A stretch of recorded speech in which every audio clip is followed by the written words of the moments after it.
everybody, and welcome back to another episode of Chandler. And we're here a very memorable occasion with Aaron Cosbill, the professor of comedy, myself, Skip Marazzi, your host and friend for the evening, and Chandler of Flamingo, gathered all together. We were just sharing some exciting news where we found out that Aaron has an instrument and software that is possible to make it sound like the instruments that Chandler was trying to he envisioned for the musical. So we're discussing whether or not it is possible for Chandler to create the chords and Aaron to become the instrument bearer. I don't know what you call it, but here we are in Chandler. I will bear That's what we're calling it from now on. Yeah, instrument bearing. Yeah, that's the name now. Aaron's the midwife to the episode 3 musical. The mid husband. Husbandry is weird because it's actually when you get two animals together for the purposes of getting a particular breed. Oh yeah, husbandry. Yeah, but midwifery is catching a baby. So mid husband. Yeah, I don't know if you're a mid husband because you're male, because it sounds like you're trying to get that baby to breed with another baby. Yeah. He's mid. He's a mid husband. Yeah, just a mid husband. I can do better, but you know. Worst fathers. Yeah. At least he shows up. Yeah, he's there. He tries. So yeah, Chandler, I don't know if if this is like a long shot, if it seems like crazy to do it this way. But the other option is you're in Wisconsin and he's in Ohio, so maybe you could work something out where you could physically play the keyboard, but that's also a long shot. So, so I actually just checked FL Studio, the software that I abandoned. We can definitely. I have a couple accordion sounds in there. We can try that, and then we can, if it sounds too tinny or something like that, I can send Aaron the MIDI for it. It's very easy to send of the MIDI file, and then just go from there, I suppose. Sweet. Okay. I don't think. Sorry. The sound that I just heard, it's in a plugin called Flex. Sounds pretty good. I think if you mess with the velocity and make it, human-like, it'll probably sound pretty good. We'll just have to experiment with it tonight and see what goes on. Sweet. That's cool. I'm down for that idea. Aaron, is Alyssa, she know how to work the software? Are you familiar with the software? She's probably more familiar with the software than I am. I've just been, trying to play the song. Also, I've heard nothing but good things about Logic, though. I gotta say, it's user friendly. No, I don't think it's very user friendly, but I've heard really good things about it. It's a really good software. Yeah. You also know Kate, who might know a thing or two about that. Yeah, she's great, man. I mean, we had a great time making that song for her. And that was in Bitwig. I think is that I should use FL more because there's a lot more realistic sounds in it. I think that's probably what I'm going to do. I'm going to keep Bitwig for like my electronic stuff and then do FL for orchestra related things. I like where you're going with this. And then this episode does feature her as well. She sings a whole second Cox in Space verse. This song is in episode 2. I'm so sorry. Sorry, the musical was the one I was referencing. Thank you, Aaron. The one that we're talking about now is the single song, the pirate song in episode 2. Good. Although it's played twice, but it can just be used again. Well, yeah, exactly. I mean, they have a rousing verse at that as a conclusion. Yeah. Well, yeah. I was kind of planning on I was thinking about what you said earlier in our chat. We could do like a Minecraft sesh. But since we're on the subject, we might as well at least try to make a little outline for that song. Yeah, I'm down if you're down. And then also, one of the things that I was thinking is that if you're, at some point you're just hanging out and you are playing Minecraft and you're like, I'm gonna play for a couple hours anyway. If you record that stream, we can play that stream while you're working on music, like in the session. Yeah, I have a episode. I have a you? banger episode for you. My Google Drive is all filled up, so I haven't been able to send it. Yeah. Oh, you mean? I've been okay. trying to figure out how. That session. Okay, gotcha. You can't. Oh, share it because it's too full. Yeah, I can either empty my drive. I tried to send it with WeTransfer.com. I don't know if you've used that before, but that basically just creates a link, just like Drive does. But guys, I'll be right back. But I'm still listening. Okay. Yeah, no worries. It was at like 38% for like 4 hours, and so it didn't work. But it's a really good episode, I think, and the first in a series that I hope that will continue. It's Minecraft, awesome. But it's in hardcore mode, like I was talking about last time, where hardcore you lose everything if you die, and so it's very easy to get invested to as a story, Right, yeah, exactly, because we've been seeing this Steve for a certain number of days and whatnot. Yeah. So that was in the episode. I actually, anybody listening will see this once it comes out. But I started a world and then I ended up falling off a cliff and dying, and so I started another world that's in a really good spot. And I think that I hope for good things on it. Hopefully I don't die. So that's awesome. I definitely like where this is going.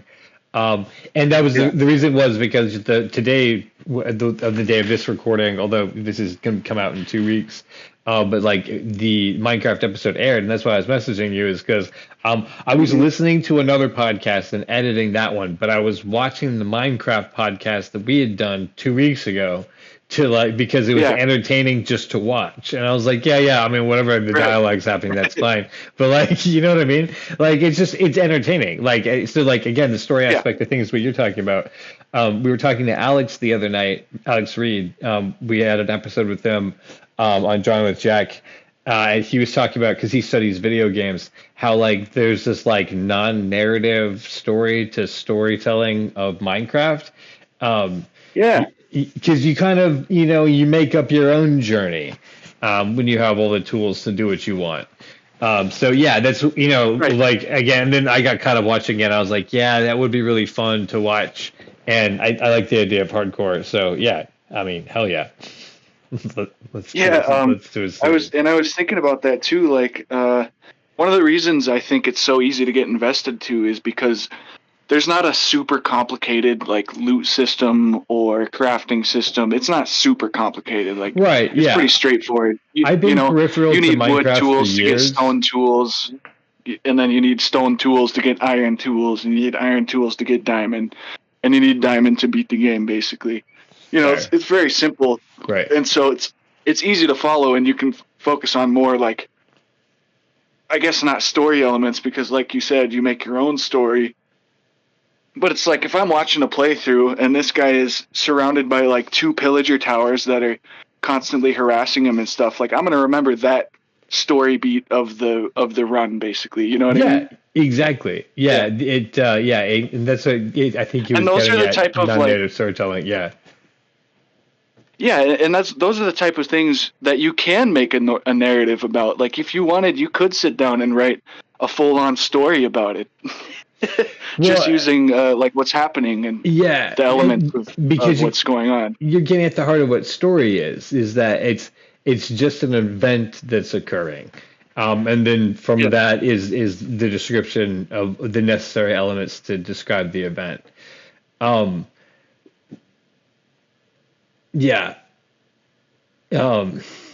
is it's something that's very human. And just looking at a sequence of events. We were on a show. We were in a writing session with our co-writer Logan Gifford, who's a voice actor and a producer. I think you've met him a couple of times. I think he was here recently. And we got into this conversation of whether or not time and space exist. And have we talked about this? Because according to physicists, like quantum physicists, the idea of time travel that we have, that you can go to the past or the future, is just fiction, because time and space is not a thing.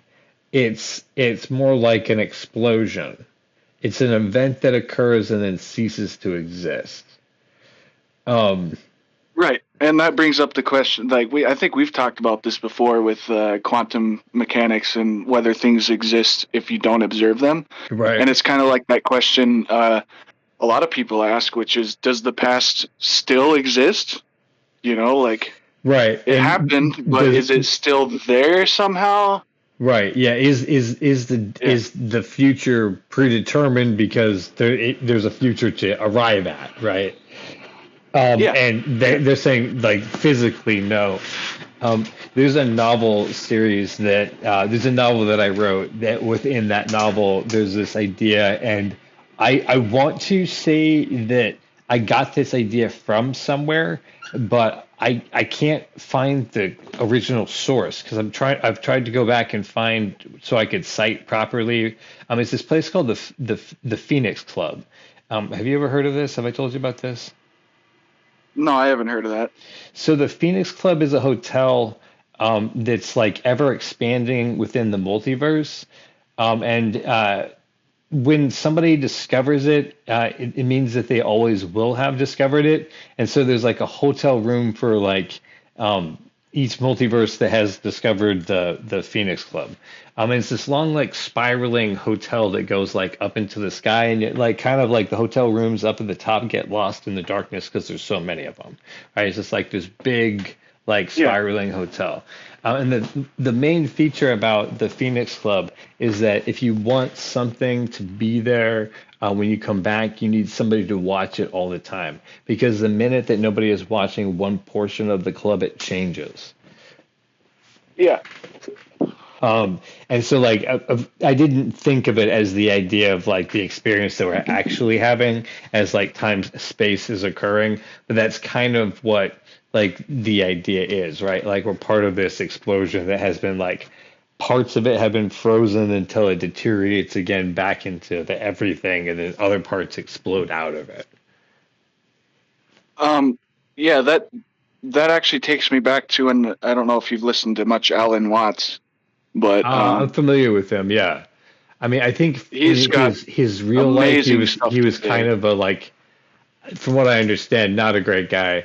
But also his thoughts on the way that our minds work through time space, or space time, however you want to say it. Deep thoughts, Mr. Watts. So.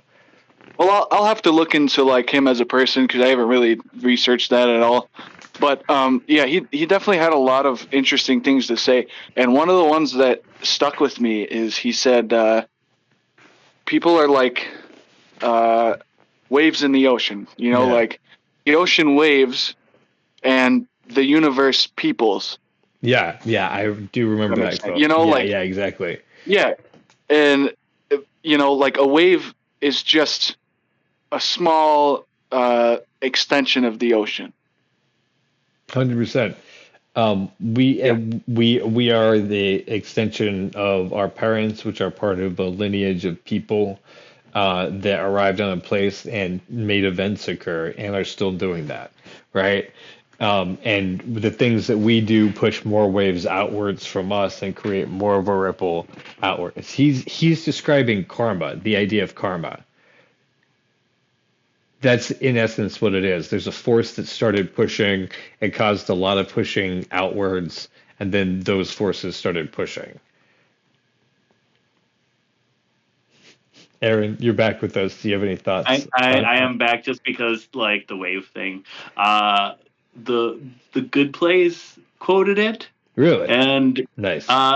In A Way of Measuring Life, picture a wave in the ocean. You can see it, measure it, its height, the way the light refracts, and then it crashes on the shore and it's gone. Right. But the water is still there. the wave was just a different way for the water to be for a little while. Yeah, I would say that's a good way to summarize like what is in what like we are in. We're encased in a body, but what is encased in the body is essentially that. It's a form of light scooped up from the universe for a moment. Light that's become matter. Right. Always from the same place, though. Like but always just from like the same place. Is drawing from the same motion or energy. We're gonna burst back into the nothing and the everything. In the book, I describe it as it's the one-dimensional loop. Like it is the beginning of space-time, right? Like it's the loop that is like the bubble of a quanta that explodes into everything. My favorite rapper called it the essence. Yeah, that'd be the fair the thing that spread everywhere and is everything. Yeah.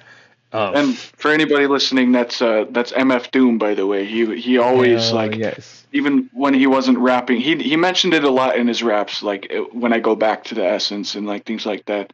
But that was something that he truly believed in. Like his wife, after he died, was like did like a tell-all or whatever. That's something he was talking about all the time. Like he knew where he came from and he knew where he was going. Yeah. Aaron has described it as the everything. I say the universe because I mean collectively all the things. But then more specifically, that's the word I use too. Yeah, the light that's gathered in all those things that's become aware and does things. Right. So it's in the blood, whatever that counts for. I don't know what that means. Well, and I think that kind of thinking and that sort of theory kind of it helps explain why everything is so random, because you got theologians and stuff that say, nothing is random, everything is purposeful. Right. And then that raises the question of like what Socrates or whatever the hell his name was, he was saying, like, if God is all powerful, how could he be all good? That makes no sense. Right. Well, here's the thing sorry. No, go ahead. Here's the thing that's interesting about it is like if we are small encapsulations of this light, right? We're made in the image of God, using the words from the Bible, is that we are now things that have the ability to take independent actions. That's what a God does, right? Like it has the freedom to choose. And so since we can choose, we create these interference patterns with each other. There's different levels of deityhood, right? There's you can grow within your social circle and culture. You can grow within strength. You can grow mentally. And so you can tower over more and more people. But there's always a force that's greater than you, right? And so that's why the chaos occurs, is because it's all these little gods, little G's fighting each other with the force that they have. Yes, exactly. I've never really thought about it that way, but the way you frame it, that's makes sense. Right. Yeah. And the way I think about it is, I'm a bit of a mycologist myself, and so I think about it in terms of mycology. You've got your mycelium, which is one single organism, and then you have your mushrooms, which are, yes, technically they are the reproductive.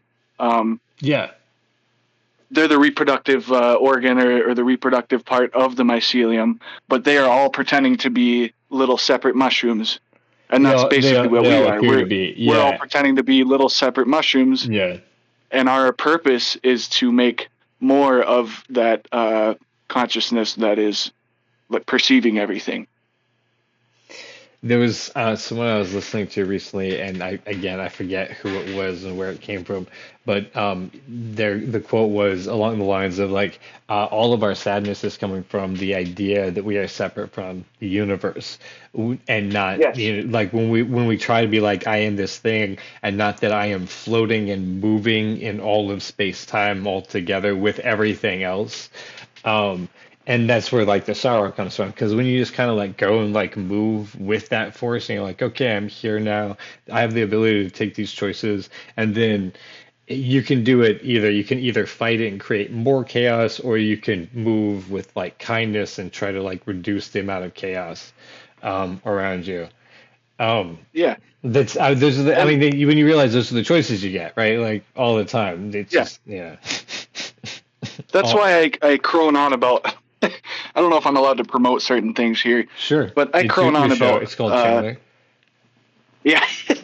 I crone on about microdosing, like, because that has changed my life. And just like anybody who has had a religion change their life, or a certain moment or anything like that, they want to tell other people about it, and they want to like share that joy that they've found, for sure. Like the psychedelic experience, it lets people who are willing to look inward at themselves do that if they're they don't know how or whatever. And for me, the same thing. And please share your experience.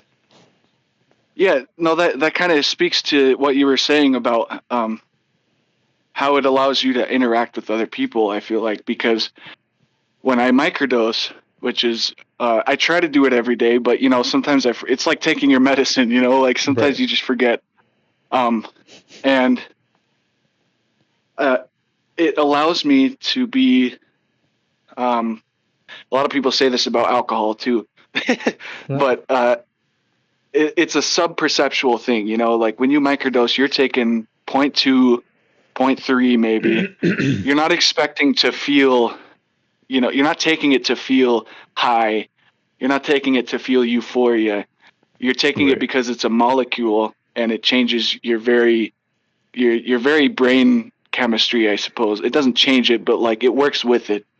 Well, and it allows me to, I can talk to like complete strangers when I've microdosed, completely comfortably, as if I've known them for 100 years. Right, exactly. And because I feel like on a subconscious level, I view them as an extension of myself. They're an extension of the same thing that I am. They are the same person that I am, essentially. No matter who they are, they want the same things that I do. They strive for the same things that I do. And so I'll just end up having like full-blown long conversations with people that I've never met before in my life. And awesome. It makes me very sociable. And I truly think that that's something we need more of in our society. People not being afraid to like talk to each other anymore. It's ridiculous, 100%. And we are talking to each other, just it's not out loud. It is over the phone or communicating in mass or through typing in different forums. But I would argue that is fundamentally different than talking to someone in person. I would 100% agree with you. The interaction of voices is something primal. That words are not on the written. Yeah, that's a good word for it. Primal. Yeah, that primal talking to each other, making noises that other people can feel directly, like. Exactly. Words are newer to the human experience, the typing of words. Mm-hmm. And recently, within 300 or 400 years, more commonly, so that's not as more of a human thing. But I think what you're saying about microdosing is the thing that is true about psychedelics. I had a roommate who believed that it should be just like flushed through parts of the city periodically at random, so that whole neighborhood will just be tripping balls for like they drink their morning coffee and they're like, oh okay, yeah, exactly, and they're like, okay, nobody from that neighborhood showed up to work, and they're like, oh yeah, here's the news report is that's the neighborhood that got hit, so if they were missing from that neighborhood, they were just in their house like tripping. Because everybody should have that experience. That was like his belief. Wow. Because so that's interesting. Hang on 1 second. Well, just 1 second. I'm just going to tag this on. Go ahead. Because the psychedelic experience, Aaron, I know you don't know because you haven't done it, but it removes the boundaries between everything. Like you begin to understand that in the same way that children understand that like this is all of us experiencing all of it. Since you lose labels for things and you just like begin to see things as they are with like no words. And so like I understand how microdosing would do that, where you're like, okay, I don't have to be scared of this person, right? Because they are the same thing as I am. Like we're all in this. Yeah. Anyway, thank you, Chandler. What were your thoughts? I just thought that was interesting what you said, because I've never heard that take before. So he has some hot takes. I would love to talk to him now, because I mean that was 20 years ago. And I would love to hear. I love it though. What he's like. What his refraction of light. He was a very forward thinker. He was the one who, in the early 2000s, he said, "Hey, you should know that the whole economy is going to crash, just enjoy the party as it's happening." I was like, "What?" He's like, "Yeah, mark my words." And then, sure enough, of course, here we are. And I was like, "That's he knew that 15 years ahead of time." Yeah, and the thing is, I do agree with him that everybody should absolutely have that experience, and it should be a part of everyday life. And I have my own theory that because they were only made illegal in like the 70s or something like that, that it was, it was probably just commonplace before that, like, oh, you just have some mushrooms with your salad or like, just a normal type of mushroom that anybody could grow sort of thing. But it's not like they were new, right? Aside like from LSD is from bread mold, and mushrooms grow on cow poop. Yes, yeah, and like they've been around forever. It's such a natural occurrence that it's almost unavoidable. Right. And I do agree with that. Everybody should have it. But to say that you should just dose certain neighborhoods, I understand that sentence.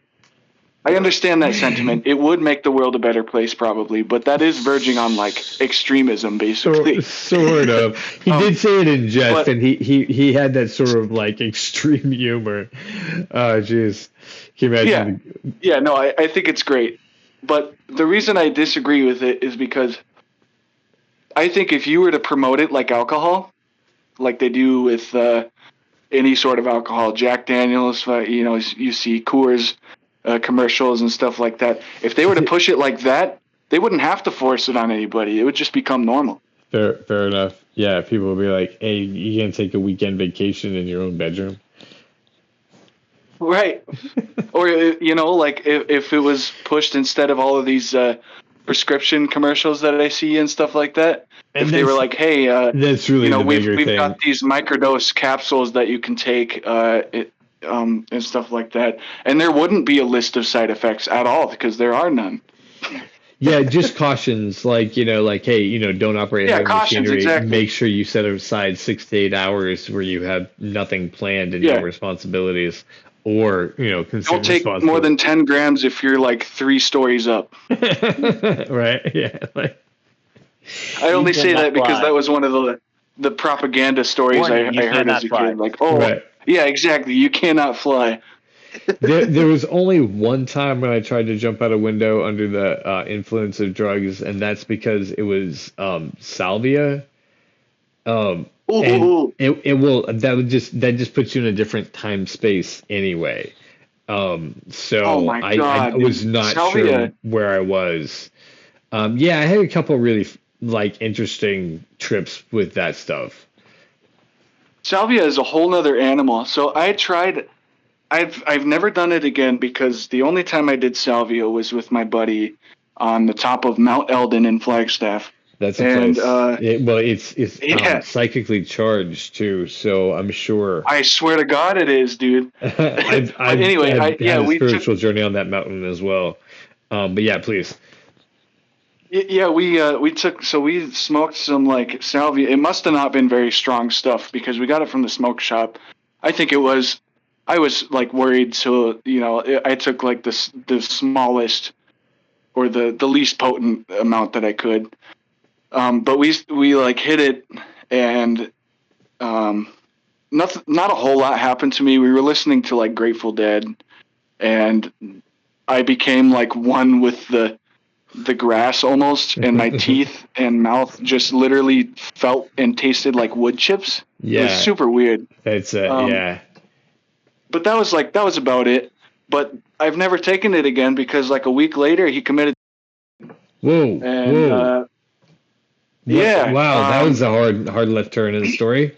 I knew it would be, but like, yeah, that was my experience with salvia. You know, right. Like I never tried it again. I don't think I'm like very certain that it didn't have anything to do with the salvia trip because it was extremely light, and you know we were still hanging out for like 2 or 3 days after that.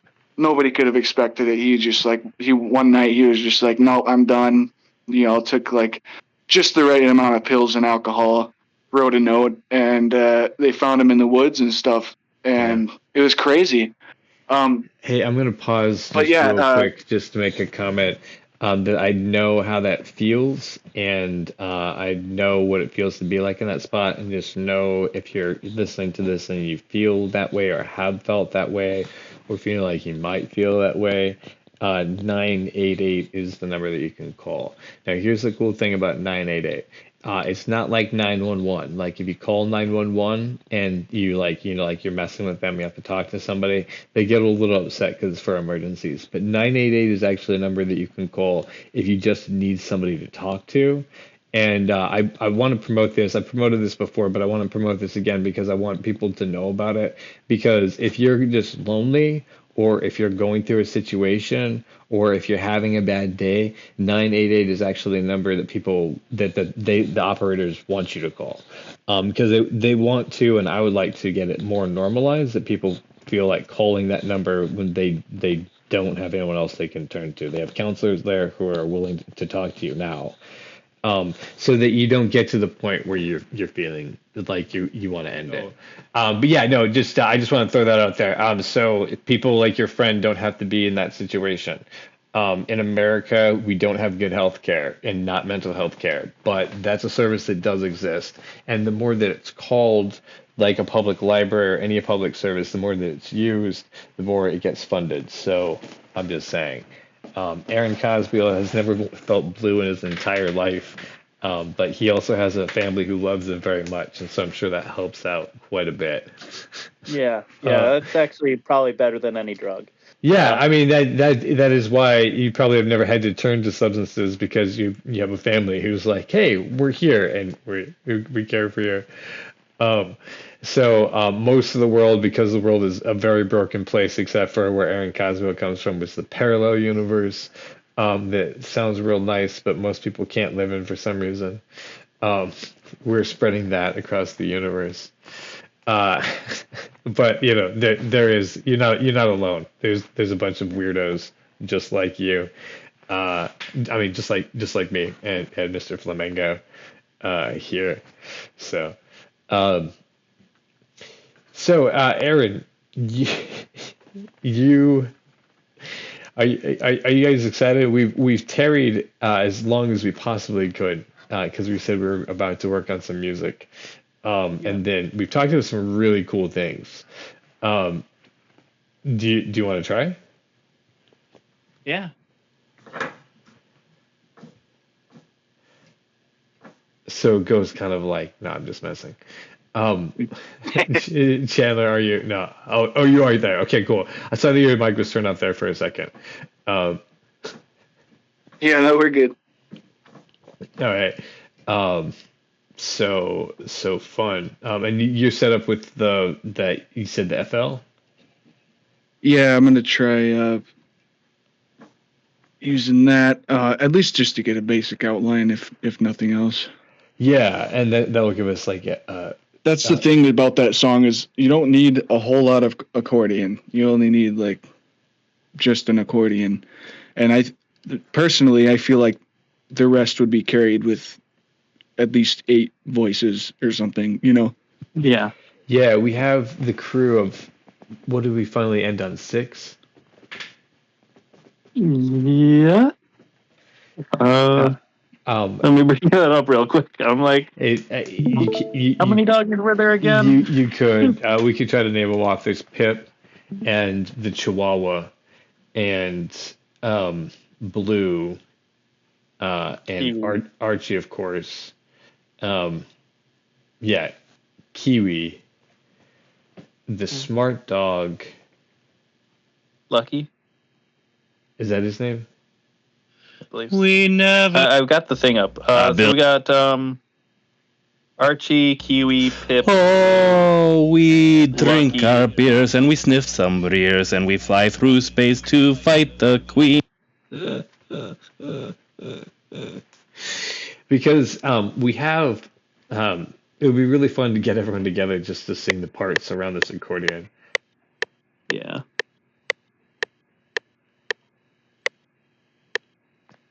It starts on a C. Did you use No,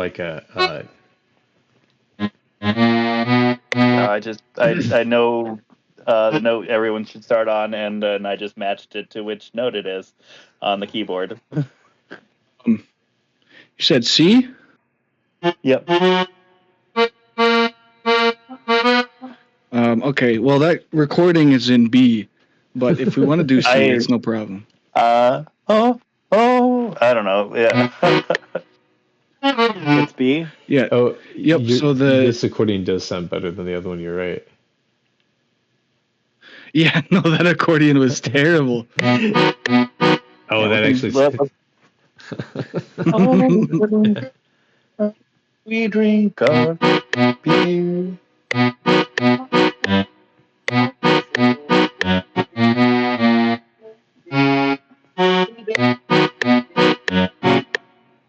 Yeah, something like that, right? Yeah, something like that. I for like an hour, I was like trying to get it right, get the notes right.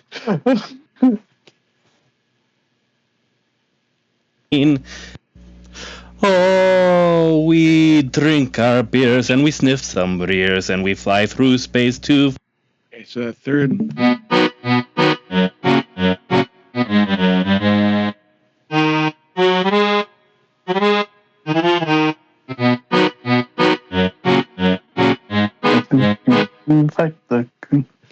Yeah. Oh, we did.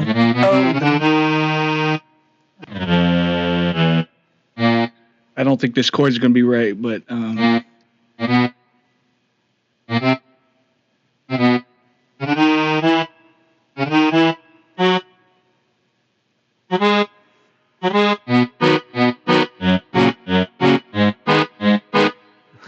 I should just go back to that one. Yeah. No, because if I do the minor, it's not gonna sound. It's gonna sound weird as fuck.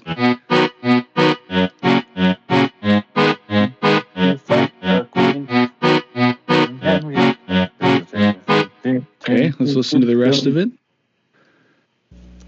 Oh, we drink our beers and we sniff some rears and we fly through space to fight the queen. She took our treats and she hoards the meats. We'll steal her bone 'cause she is so mean. Okay, so yeah, that's what I thought. It should land on a major. Fight the.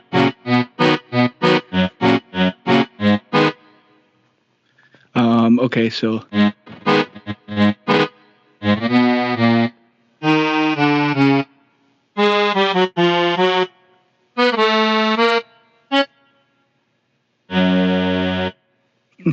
This accordion sound is so funny. All right. Sorry.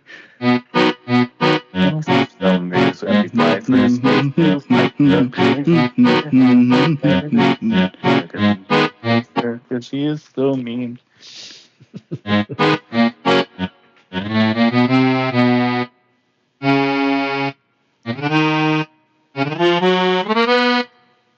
Yep. And then a little sustain there, no? Dun, dun, Yeah. dun. Okay. Yeah. Thank you. Let's go. Yeah. That's the hardest song I've ever heard in my life, dude.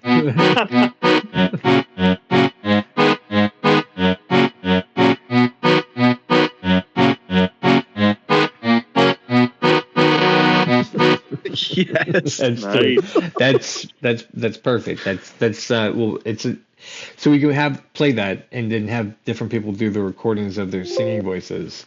Then that's what I'm thinking is like we just needed a structure that we could all sing around, right? And that accordion actually sounds I think that'll work. Yeah, thank you. So, that was fantastic.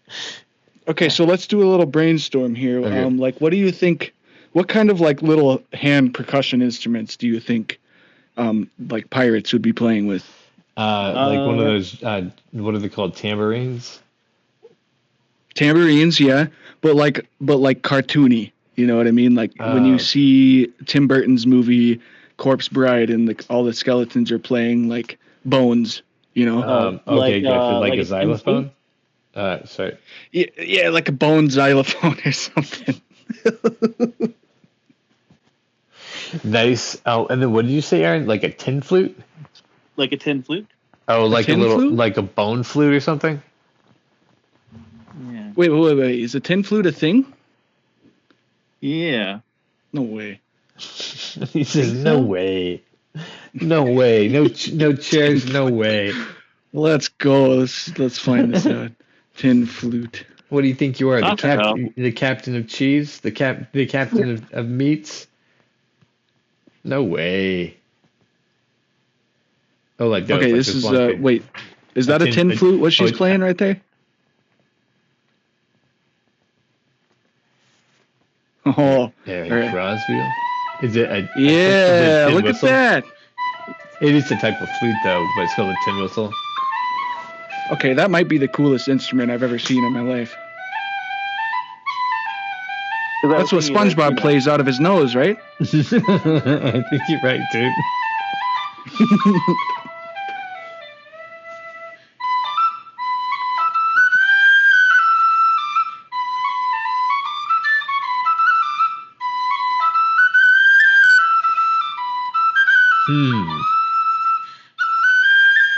So, I'm sorry, I'm not trying to cut in. I can wait. No, you're good. I want to shout out VVVERO555. For real though, that's whose videos this is. Yeah. That's some dope. That's dopeness badass. right there. I love it. She's doing some. And now I know what a tin flute is. So are you thinking about fleshing out the accordion? I mean, so in what way? Well, that's why you're asking about the other instruments. Well, yeah. So this, if we just go with that, I can humanize this in Bitwig. I don't know how to do it in FL. Fair. Hold on. They've added so much shit to this since I've been gone. Let me see if I can do like a. Oops. Yeah. Is there a way to? See, I could humanize by hand, but it's also Bitwig has this plugin that will kind of humanize it for you, so you don't have to sit here and because look at the adjustments I would have to make. You'd have to zoom in all the way here. Yeah. Do a little, just a little bit, sort of thing, and then play with the velocity on it. Which velocity is fine. That's easy. That's right down here. But yeah. So I was just thinking of fun ideas for pirate percussion instruments. If we're talking about a bunch of bloodthirsty dog pirates, what kind of instruments would they be using on their boat? Well, the irony is that they're the sweetest pirates, and really they're just posing as pirates because they have a noble mission to undertake. So, well, either way, I mean, still bones are very much for a dog. Bones is a good one. I feel like. Because they're gonna have bones lying around. It's not unusual for them. They were all gnawing on them, and they just start picking them up and playing instruments. Now they're doing the xylophone where they're banging several bones together. Someone has their dog bowl. Something like that. Ding, ding, ding, ding, ding. Yeah, dog bowl. There we go. Exactly. All right. Yeah, dog bowl, bones. Those are good. Those are good ideas here. So if I can somehow put this into Bitwig. Oh shit! I don't know how to use this software anymore, man. Is there a way to? Does it take the same like type of file. I'm thinking MIDI, but it might not be the right file type. Yeah, no, that's the thing is, if I can export this, hold on. If I could export the MIDI file, I could do that. What if I export MIDI? Right? MIDI file. Okay. Yeah, no, we can work. Okay, cool. All right. Yeah, we can do that. I'm going to put it on my desktop so it's easy to drag and drop. Okay. And then I'm going to do a little workaround here so that I can still use I'm going to save this as a chord. That's awesome. No, I mean, like, you should always be using the tools you know best, even if you're branching out. Well, the only thing is, like, you're only hindering yourself if you don't. is the thought? Yeah, I can do like percussion sounds really easy in Bitwig.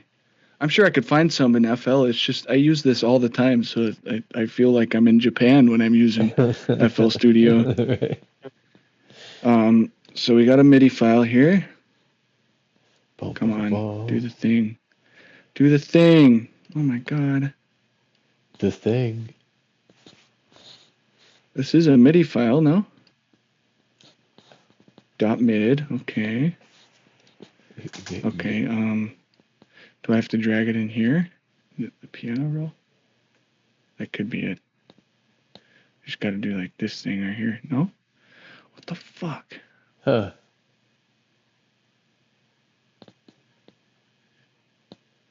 Okay, well, so there's another way to do this.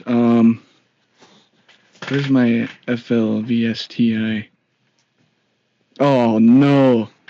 Okay, well, it looks like we're stuck using FL today, which is fine. I should probably use that for orchestra stuff anyway.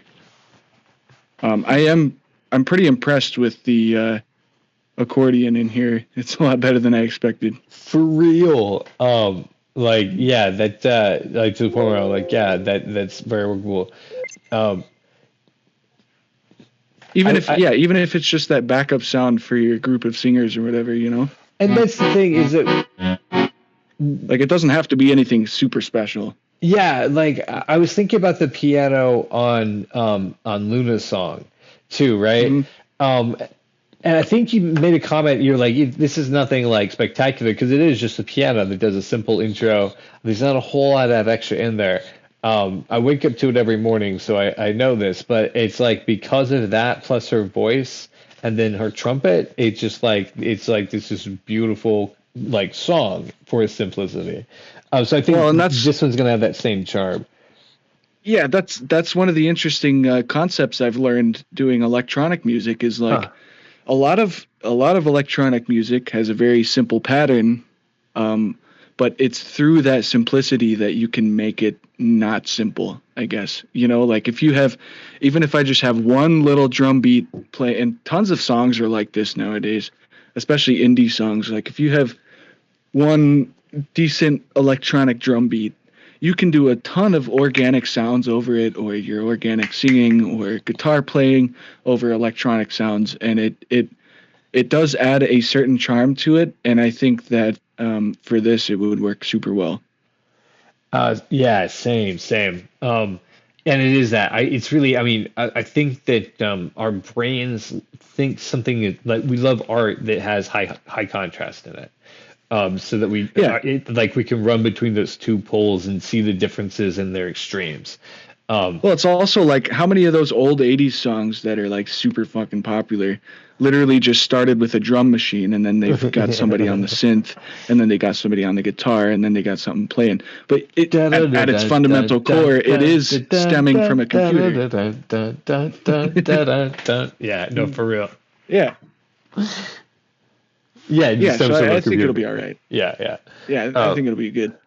I can look up how to quantize real quick. Oh, sweet.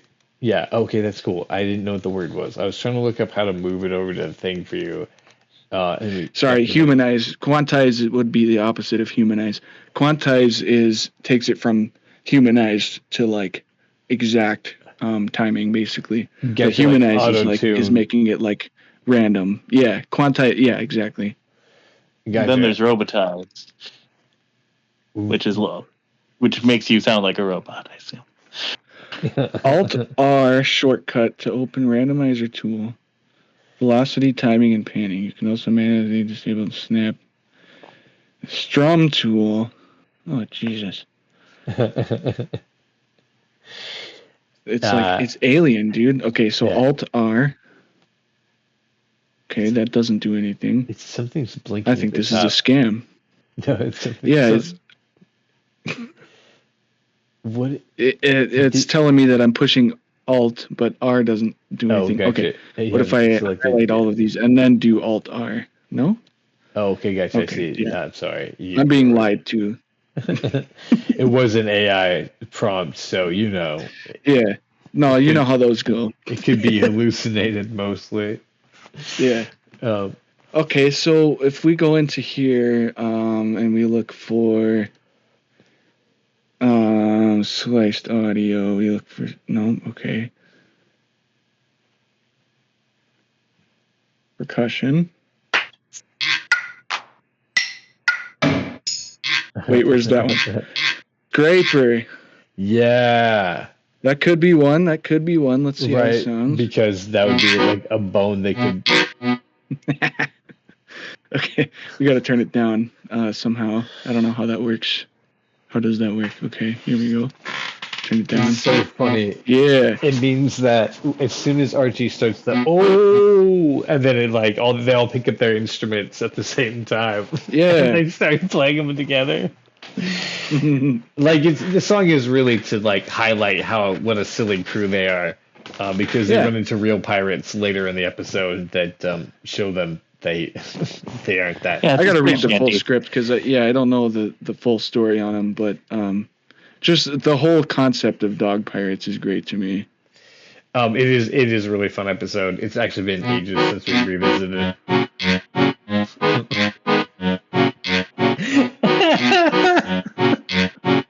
Yes, this is what I wanted. This is great. We could take it up a key because that might be hard for singers to sing in. That is pretty low. Or actually sing a lot higher. We can take it up. We think up here. Yeah, that's really high. Yeah. Let's take it up. Hold on. You said C? Voices, so all good. Well, it's except for let's Lisa, try D. of course. Except for fit. Yeah. Ooh.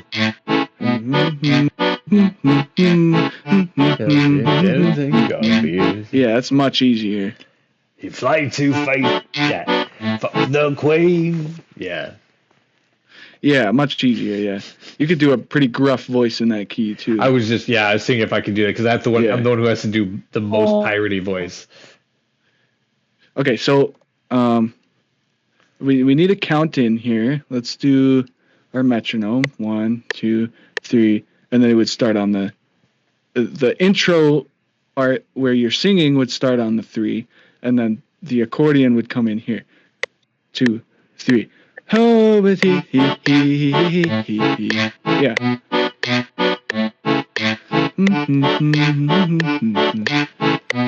Okay, what happened?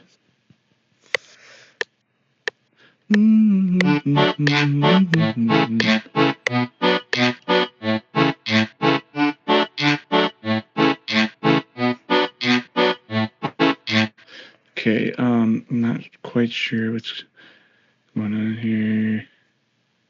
Get rid of that. Oh, okay. So in FL, your loops kind of just go over each other instead of replacing each other. That is a huge difference between DAWs. Oh, see, and I just clicked and I made another one. Oh my goodness. What? So it seems like in FL, you know how in Bitwig I've told you how the left side is your canvas and then the right side is your, or your left side is your, what's that thing in the painter's hand called? Palette. Left hand is your palette, right hand is your canvas. Yes. FL seems to work in a way that you just work with patterns. So your patterns are your palette, and then you just paint them on here to your canvas, sort of thing. Interesting. Okay. I think I'm following Just you. a little side note for the viewers there, if anybody's wondering. Thank you for explaining it to us, the audience, as me being an audience member, being like, I got a cat trying to crawl on my keyboard. Sorry. I was like, it's all going crazy. What are you doing? You're like, throw it all away. Well, my computer's warm, so she's like, oh yeah, that's a nice little heating pad for me, right? And that's nice. Well, I'm kind of busy right now. I'm sorry. Yeah, I was doing an episode earlier too, and I was like, excuse me while I pause to pet the cat because she's being very insistent that it's time to be pet. Yeah, very insistent. Right. Like, I know that she's about to start scratching the chair if I'm not, like, yeah. So we need a tap sound. That's a good one. Ooh, hey. We'll save that. Like the sound of Polly's jangling. We could use it does kind of sound like that. Yeah, here, okay. So we'll do 1. And then we'll do 2, and we'll do 3. And we all know what the next number is. 4? All right. Or do we go back to 1?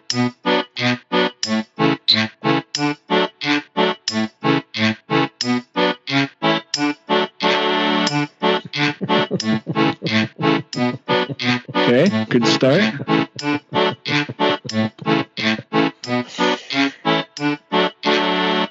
Okay.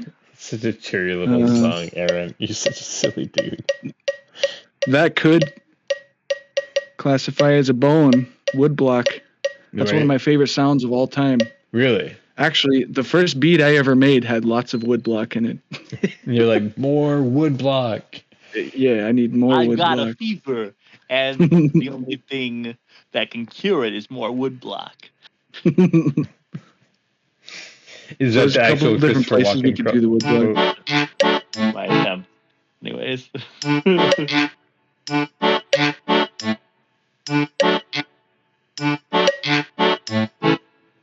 Where's my swing? Isn't there some sort of swing I could put on here?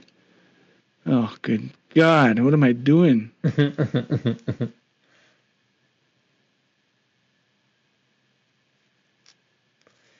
You have to look up Zoot and then Suit. It's under all the Zoot settings. Okay, global swing. Oh, global wing in all caps. All right. Yeah. Swing. Global swing. Global swing. Emphasis on global. Not just West Coast swing. It's got to be global. Global. How to use swing. I don't need a video, man. I just need like a thing here. That is one of the things I'm excited for with AI is that they will be able to explain, and I could be like, do you mean such and such blah, blah, blah? And they'll be like, oh yeah, it's more like this. Actually, I've realized that lately. I've been using, I'm a huge like AI hater most of the time, but I've used Grok AI recently to like kind of like outline sound parameters for me, and then also things like this, you know. I don't want to have to search through fucking a bunch of forums here. Right. You want to synthesize all the information that exists and give it to you in a way that you can interact with, so you can understand it. That's and Grok will like list. Grok lists like the websites that it's pulling information from. So if you don't understand something that it's saying, or like if it fucks up on it a little bit, you can at least go to that website and pull like the information that it's summarizing, basically. That's the future of search engines. I do support this work of AI working in this way is what I mean to say. Yeah, no, me too. I think and that's at the fundamental core. You're still using it just to learn. You know, I think if as soon as you start using AI to try and do things for you, it's not going to be very well for you. Yeah, we've been discussing that a lot on the show with a bunch of different guests, and I think the consensus we've come towards, and this is probably what you're saying too, is that like it's not gonna, you can't rely on it for creativity, but doing the things, repeatable tasks, but to show you how to be creative. Summary of topics. Yeah, 100%. That's it'll give you those tools that you want. You could even ask it how to paint a picture. And, right. Instead of being like, oh, paint me a picture, be like, hey, how do I use these certain types of paints together, or things like that, and it'll tell you. Yeah. Like I want to learn texturing. What's the best way to texture it? Exactly. I'm excited for schooling in the future because I think more artificial intelligence will do it. I think it'd be way easier to teach a bunch of kids and just make sure that they had parameters. Because they could work at their pace and then also be patient enough to like put up with one kid at a time, which no teacher can actually do.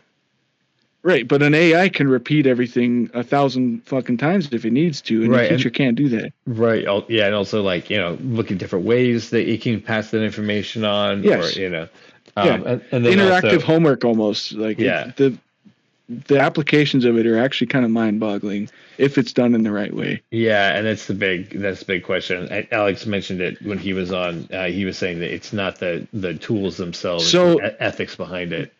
You guys had Alex on without me, bro? Yeah, well, we set it up right after we had that meeting with Chandler. On Chandler, remember? That's I was like, right, yeah, hey, we should come on Drawing with Jack. It was. I thought he was just bullshitting, man. I didn't know he was serious. Well, I didn't know if he was going to come through either because he was just some dude, as far as I knew that you knew. But like, we had a great conversation, and so I was like, yeah, let's get together. And then I hit him up again just to be as a reminder. I was like, you coming up? Are you still coming through? He's like, yeah, I'm gonna come through. I was like, yes, all right, sweet. And then Jack didn't even show up. I love that. So anyway, look for it. We have him set up for November. You can go to coxinspace.com. Actually, this is a good time to do a segue. Go to coxinspace.com/shows. And then at the top, if you look at it on mobile, you'll see that there's, some examples of our shows. Patterned Ones is the one that's up now for the Chandler show, because I think that was an awesome show. You guys getting together and creating music together. Fantastic show. And then there's also the calendar right below that. So you can look up who's coming up in the next couple of weeks and months, because Alex Reed is one of them. And so that will, if you want to come on and come hang out with them, absolutely. And if you guys who are listening to this want to figure out who's coming on and want to come and hang out with them at that time, you can click on our Discord and come hang out with us at that time. It's all in Central Standard Time, but you'll see, I believe it changes to your time zone.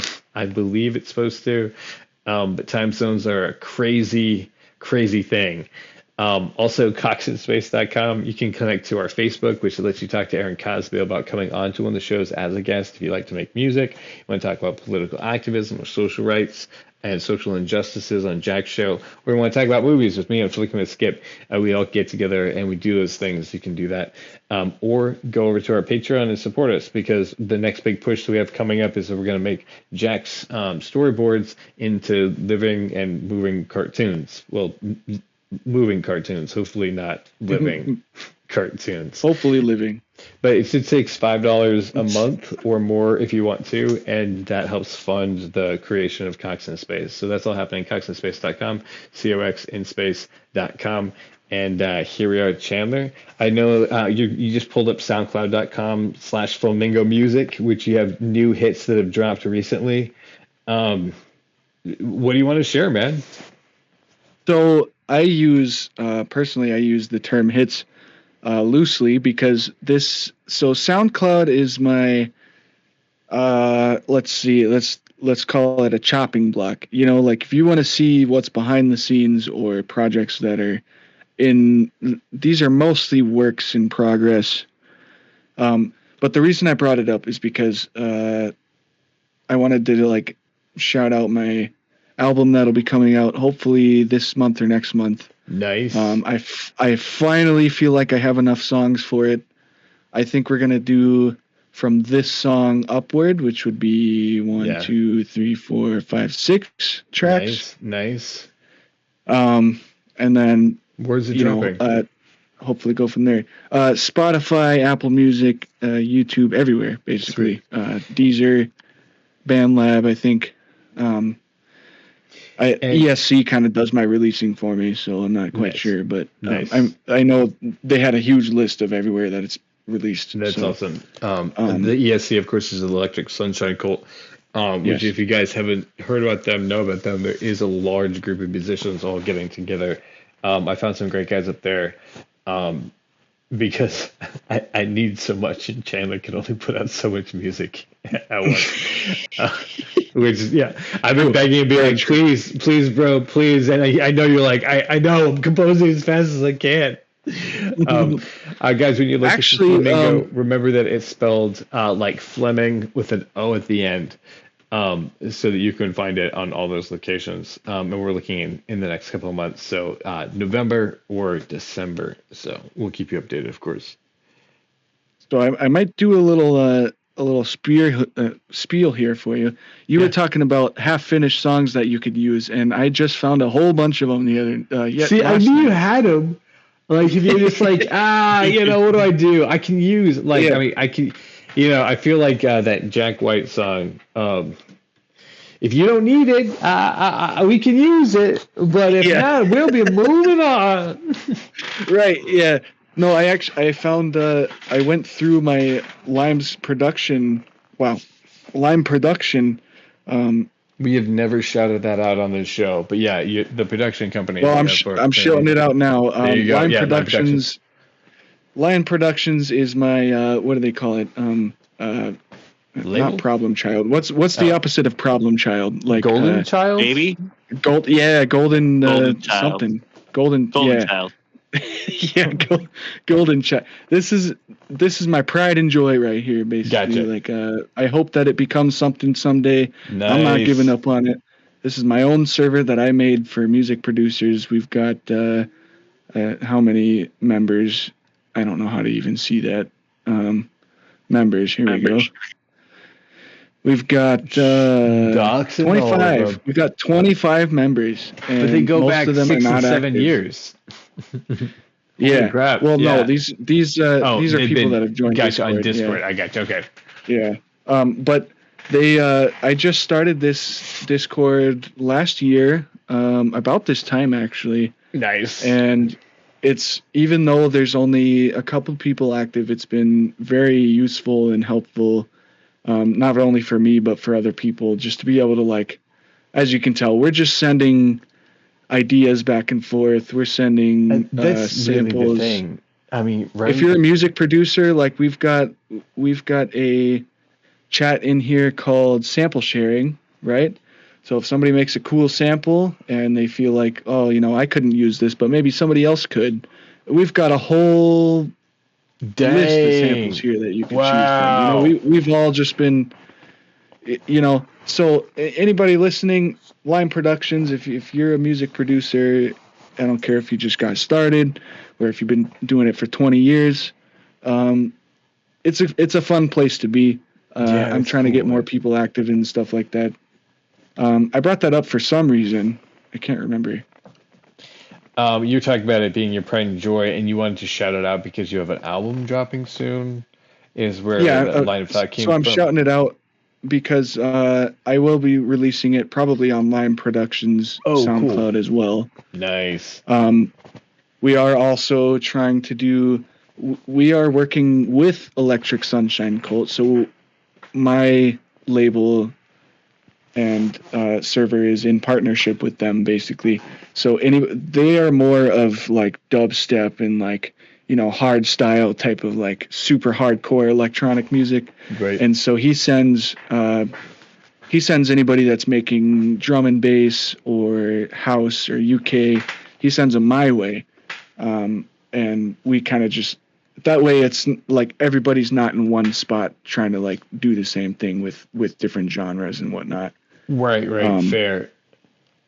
So, but yeah, that's kind of brings me to my point. I went through this last night, this feedback and ideas chat, okay, gotcha. and that's where I got all of these. These are all the ones that I've sent over the past year, basically. Oh my God, how many is that?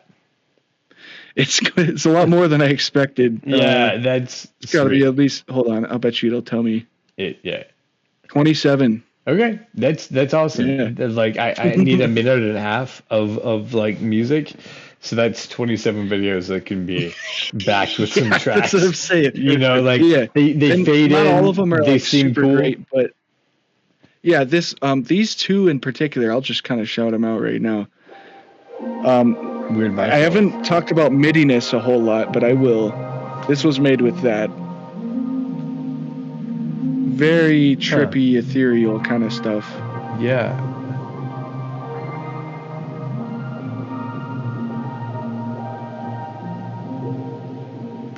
Huh.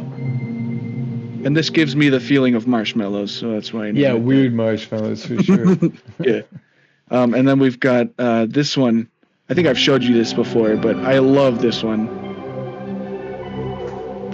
Huh. I'll never be able to recreate it either. Is it because of the plugins you were using? It's because I made it with what's called generative synth, which means like every single note is like where it's supposed to be. So there's no way I could recreate it. Huh.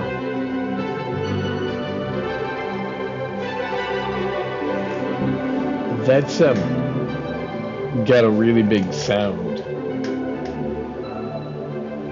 Like there's a forefront sound, then it's like really like deep and low behind it. Yeah.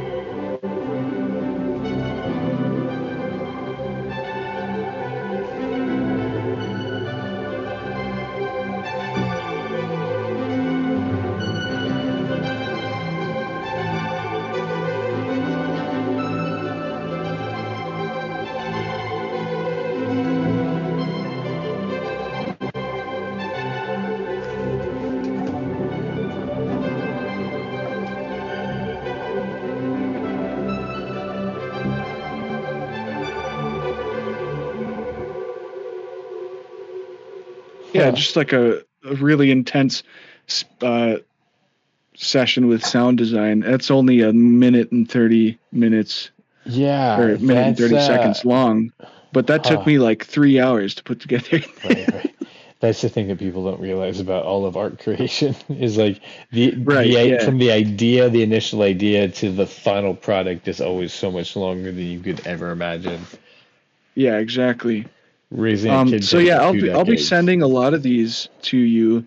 I'll play this one because I'm super embarrassed by it, and I just love that feeling. But you feel so. I wrote this when I was like 16 years old or something, and I found it the other day. Oh my God! Yes, I want this.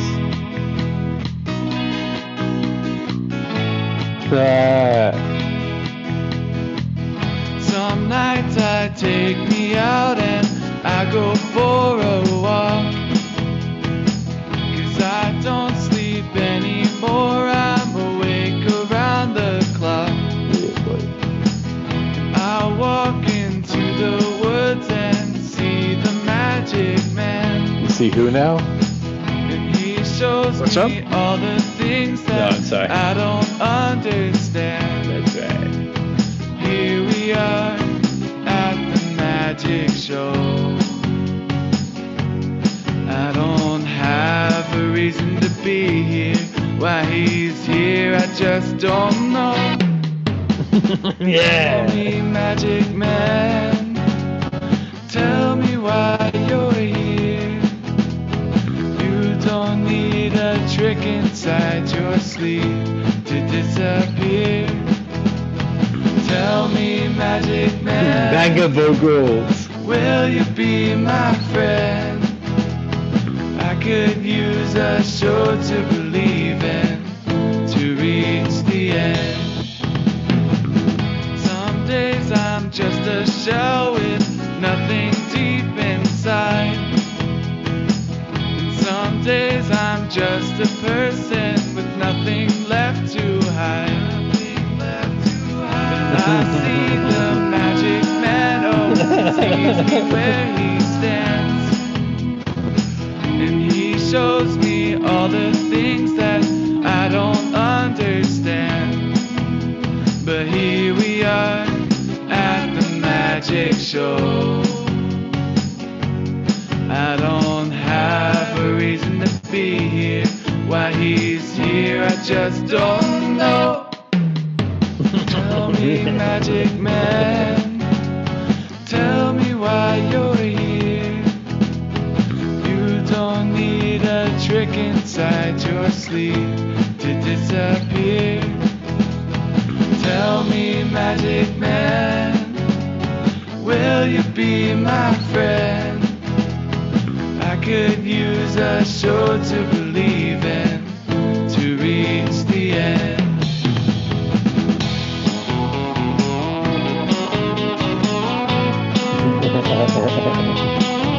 This is you, of course.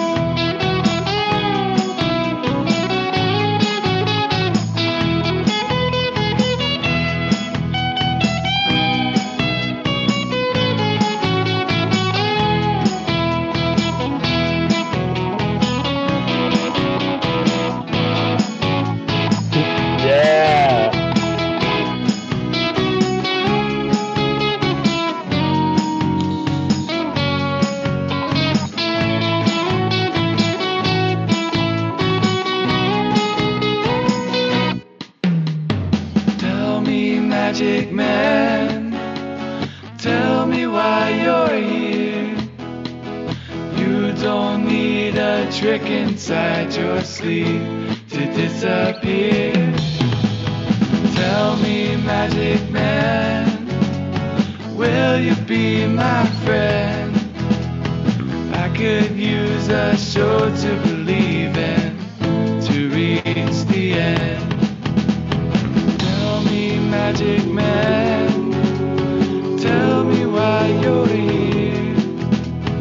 You don't need a trick inside your sleeve to disappear. Tell me, magic man, will you be my friend? I could use a show to believe in, to reach the end.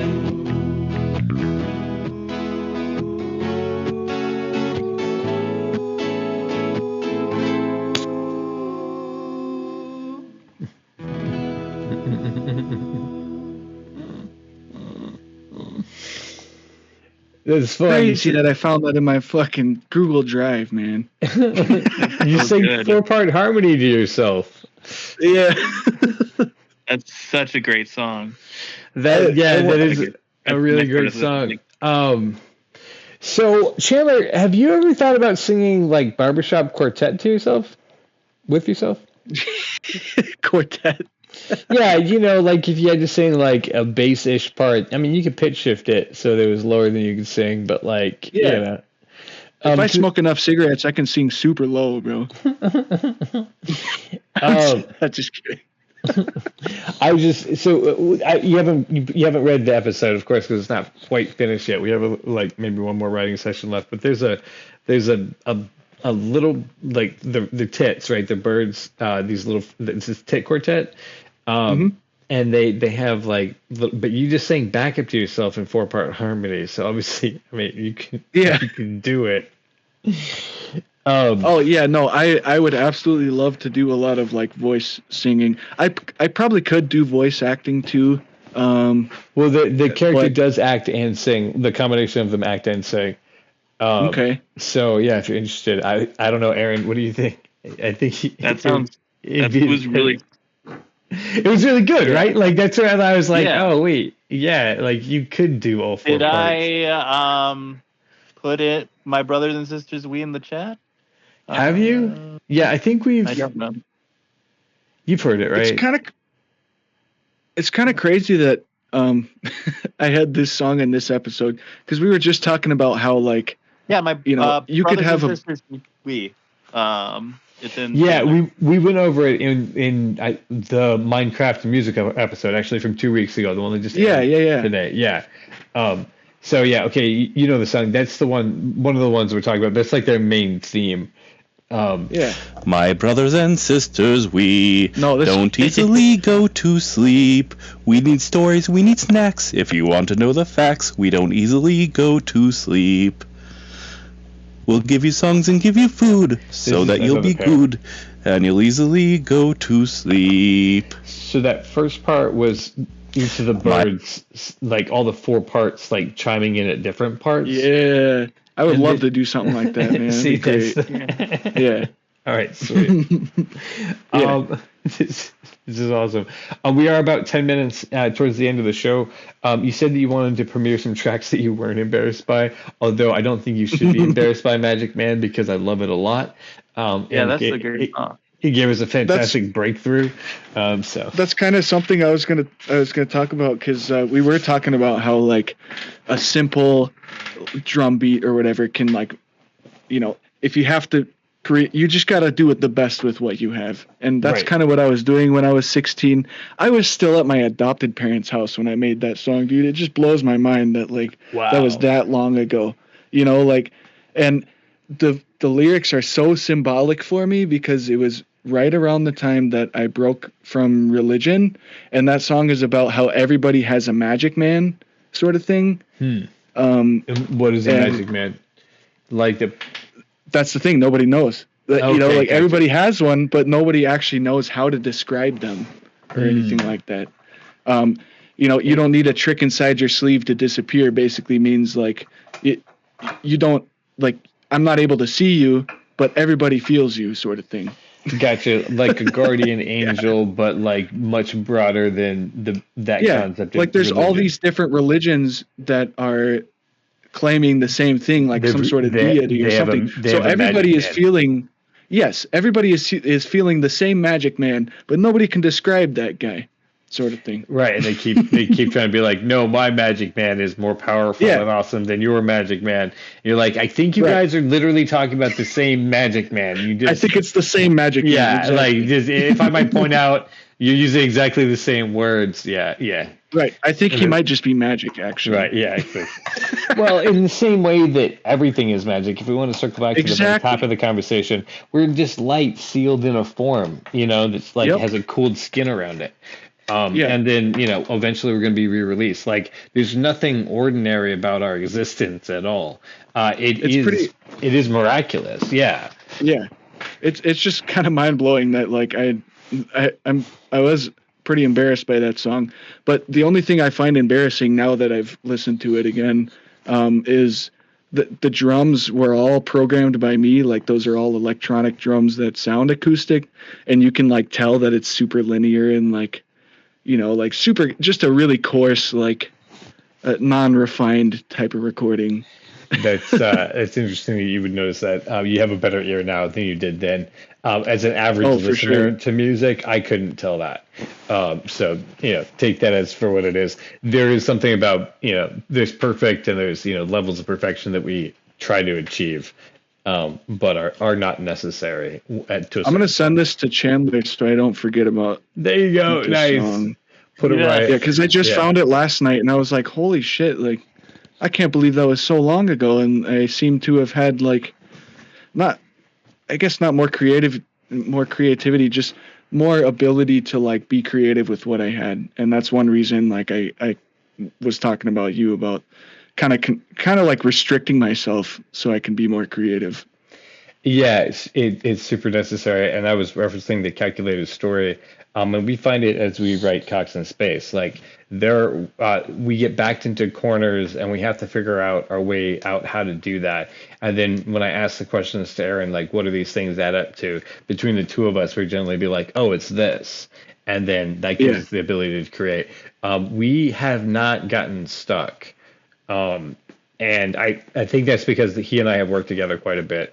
So we're good at working out problems, but we also have something that like pushes us forward to not get stuck.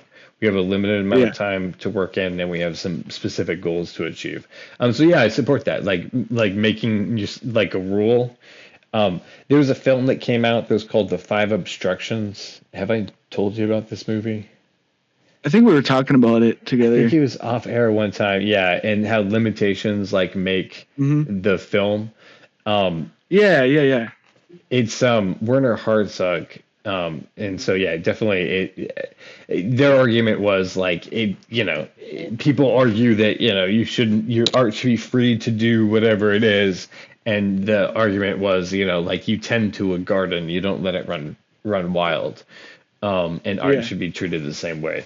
And I agree. I didn't agree with it as strongly then because I thought people should do whatever they wanted to. when I was a younger man, but the more that I practice, the more I'm like, yeah, the more that we can like come to some common ground, the easier it is to like create things. Yeah. So, cool. That's awesome. You can use all your samples. All right. So I got like 4 songs to shout out before the episode ends. Sweet. Sorry to yabber on, but we're gonna get all. No, you're all good, man. So, so I'm gonna send you probably all of these in a zip file, so Sweet. you can choose through them for your videos and whatnot. But I'm gonna warn you, some of them are gonna be weird as fuck. That's like this one, for example. This one is about toes. Something I never finished, but I was just having fun with, you know. It's about that time. Somebody had to do it. Oh my God! I'm gonna relate to this. I'm about to talk about it now. Looking at them, thinking about them. I wanna rub them. I got to have them. I wanna suck your toes. I can see this behind the music video. Looking at them. Jack could be so excited. I wanna rub them. I got to have them. I wanna suck your toes. For you. All night, day and night. Yeah, no doubt. When I go real deep with your toes on my mouth. All night, day and night. Girl, we can role play. Do it like this, damn it every day.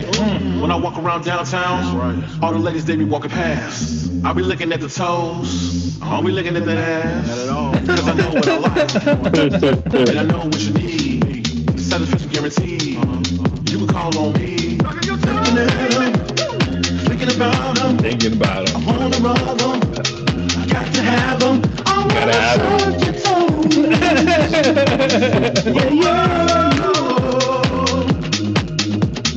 Looking at them, thinking about them. All night. I wanna rub them. For sure. I got to have them. I wanna suck your toes. Is this you singing, or is this? For you.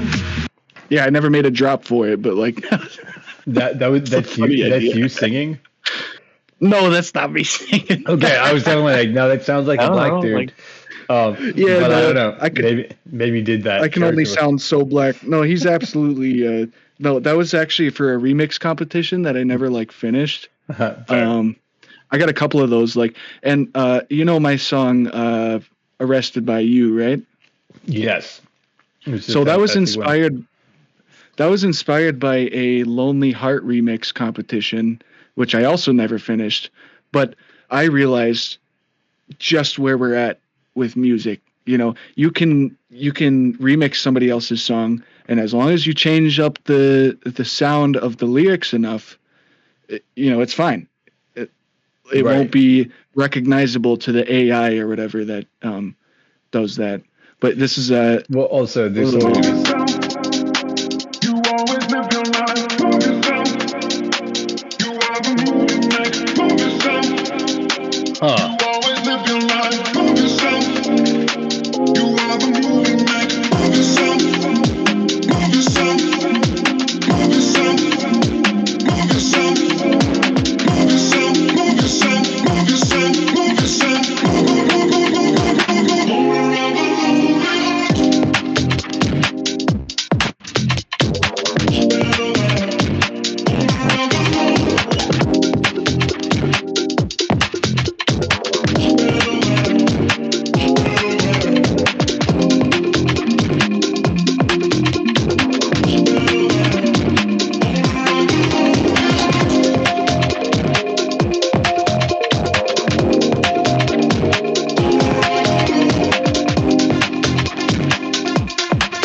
never made a second drop for it.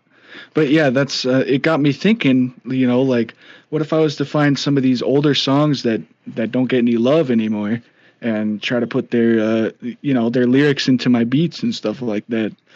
Right. Yeah, when you tweak it up enough, it's not the same thing as it was. It just becomes like an instrument. No, yeah, exactly. But it also gives attention to the original artwork that, is right. Like even better. Right. Yeah. Exactly. You're not saying that you're remastering it. But yeah, pointing out. Yeah. Yeah, exactly. And it's not even I guess maybe not remaster, but just like almost like a refresh, like, oh, this is cool again. Let's figure out where this came from. And then all of a sudden, people are liking a song that has been forgotten for decades or whatever. Yeah. I think that sort of thing is super fascinating to me. Yeah. And it's been happening with music, for ages, right? Dolly Parton wrote the Bodyguard song. You know what I mean? Like, exactly. I think I have one more here. Yeah, we have time for one more. I wanted to show you. And I'm excited to hear it as well. Oh yeah, time. Okay, let me show you these two then. These are the ones that I actually wanted to show. I got distracted by my junk. Those are fun to listen to, but these are the new releases. These are the ones. These I am actually excited about, and I have kind of a story behind this one at least. Right.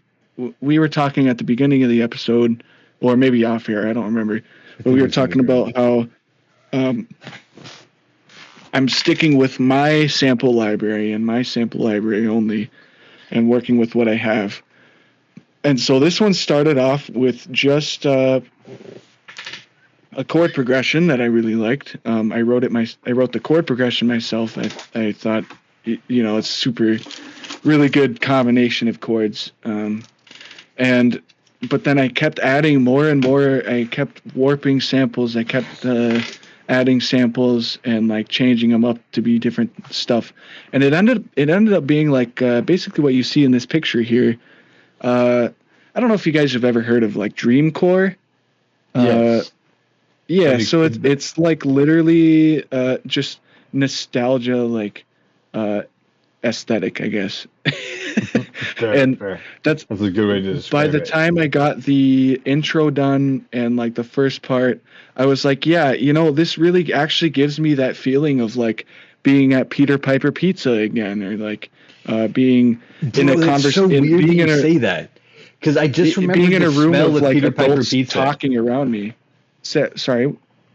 I apologize. This afternoon, I got hit with the smell of Peter Piper Pizza, like out of nowhere. My brain like conjured up that smell, and I was like there in my brain. I was like really excited as I was like, "This is gonna be fun." I have $2 in tokens, And it was so weird. But so when you said it, like that nostalgia feeling, right? Yeah, or like being a little kid in a room filled with adults that are talking to each other. Right. I don't know if that's a thing for other people, but for me that was like a core memory, like, because that was always my life. It was either at church or like family gatherings or whatever. Like I was just there because I was a kid and everybody else was talking around me. Right, they're tall and way up there. That right there is like kind of a vibe, right. Like. So I don't know. Without further ado, I'll just play these. Notice Me was another one.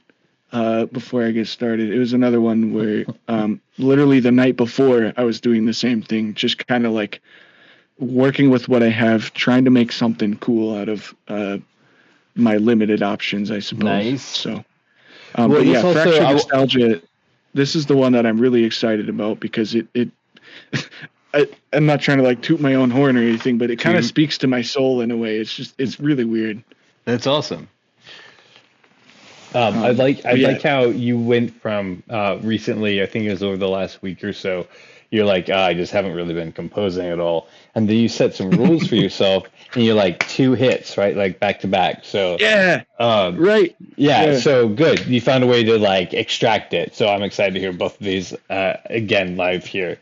Yeah, on for anybody listening, man, like if you're feeling if whatever, it doesn't matter what you do. If you paint, if you if you're a stonemason, I mean, it doesn't matter. Like if you're feeling uninspired or like you just don't know what to do, try restricting yourself. Try to work with only 3 elements of what you normally work with, 100%, and see what you come up with.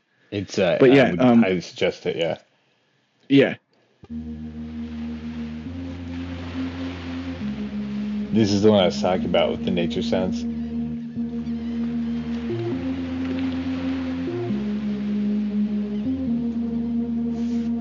This is not the finished version of this song, by the way, so it's a little rough, but the main idea is there.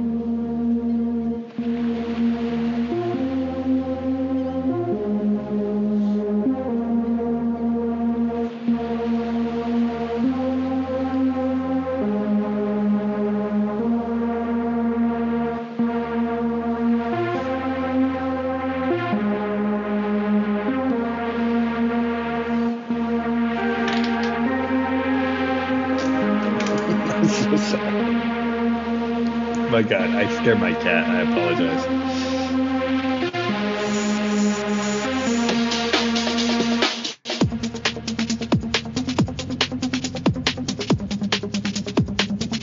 Yeah.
Man, how's your kids? Are they doing good, man? Last time I seen them, the kids was this big. Oh, that's crazy. That's great to hear, man. You know me, man. Same old, same old. Yeah, man. Same job. Yes, indeed. Hope Core.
wow, that song really takes your brain places. Aaron? I dug it.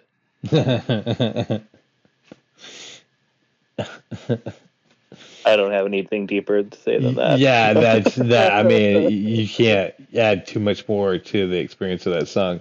Well, yeah, I've listened before. Yeah, it's hopecore. Like you're doing hopecore. I love it. Yeah, because like all it does is like. I've never heard of that before. No, yeah, I don't know. It's probably a thing. It seems like it should be a thing. Yeah, I love that. It's so weird because like when I play guitar and stuff, you know, when I guess any musician, if you play an instrument, like you'll really feel your soul, like feel something when you're playing, or like putting your heart and soul into something. And this is the first and only song that I've really, really, really felt that, where like, wow, this this actually kind of like speaks to me. Like when I listen to this, I feel like I'm, you know, like 8 years old again, going through the suburbs, or like going down the slide, or like being in the ball pit as a kid, or something like that. You know, like it's such a potent thing that you get from sound. It's so weird. Yeah, this one, it really, like, I took like 2 really long like thought processes and kept coming back and being like, oh crap, the song is still on. Like I've experienced a lifetime of things that just happened in my brain. Yeah. Oh, yeah. So I'm still working on this one. The version that I have on Bitwig right now is slightly better than this, but it's still under construction. So we'll just leave it at that. This is the one the night before, kind of a different vibe, more of like a disco kind of like, but still has that, like, I guess you could call it liminal space type of vibe, where it's like, I don't know how to describe it. That's the type of feeling that it gives me. Yeah. Open and empty, places that should be occupied but aren't. Yes. Yeah. I love that shit. So I'll play this one, and then I know we got to get off here soon. Oh, we'll close it out.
X amount squad is on your one.